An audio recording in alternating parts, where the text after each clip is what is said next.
a reportagem do Fantástico, que teve nesse último domingo, falando sobre reversão de procedimentos estéticos, tá? Preenchimentos estéticos, quando você faz sem planejamento, fica nesse resultado. Ela só foi preenchida, não teve um planejamento. A boca dela fica desproporcional, ela somente preencheu, não teve um estudo do rosto, o quão natural ficaria se fosse harmonizada. Essa aqui é a GK antes dos procedimentos, tá? Eu coloquei essa foto para vocês conseguirem ver o antes e o depois dela. Então ela já tinha um rosto mais largo, então eles só foram preenchendo sem estudar a estrutura para harmonizar. Então, ó, ela não voltou ao que ela era antes, tá? Dos preenchimentos, e o que aconteceu foi uma harmonização facial. Então ela retirou alguns preenchimentos que tinham excesso, inclusive nos lábios, a gente consegue ver aqui, o nariz, a mandíbula e o malar estão bem marcados. Então, essa seria a diferença de preenchimento e harmonização.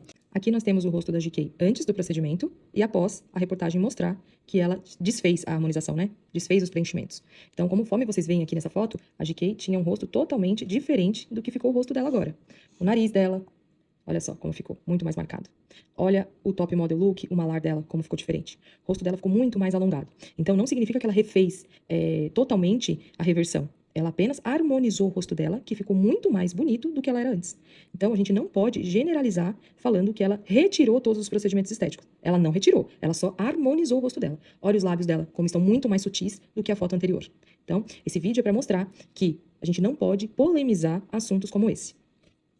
Aqui eu mostro para vocês como ela era antes, né, de ser preenchida, ela preenchida, e aqui depois ela harmonizada.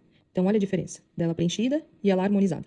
Então, a gente tem que bater nessa tecla como profissional de saúde, que há uma diferença muito grande em preencher e harmonizar. Então, aqui ela foi harmonizada por um profissional que estudou o rosto dela, viu as necessidades, entendeu? Então, ela não voltou ao que ela era antes.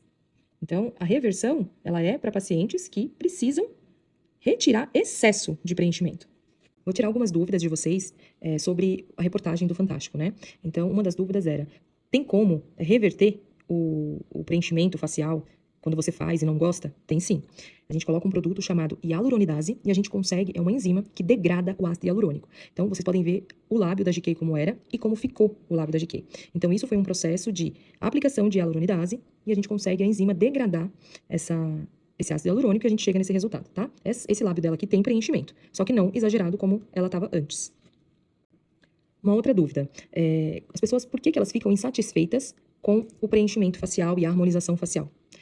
A maioria das vezes é porque a pessoa, ela se espelha, ela coloca uma expectativa muito além do que a harmonização facial pode entregar para ela. Então, ela se olha no espelho, ela tá sempre querendo mais. E nem sempre o mais para ela vai ser válido, como no caso da GQ, a gente pode observar aqui. Então, por isso. Mas, geralmente, só fica insatisfeito quem não tem um planejamento de uma harmonização facial. Por isso que as pessoas ficam insatisfeitas. Porque se você for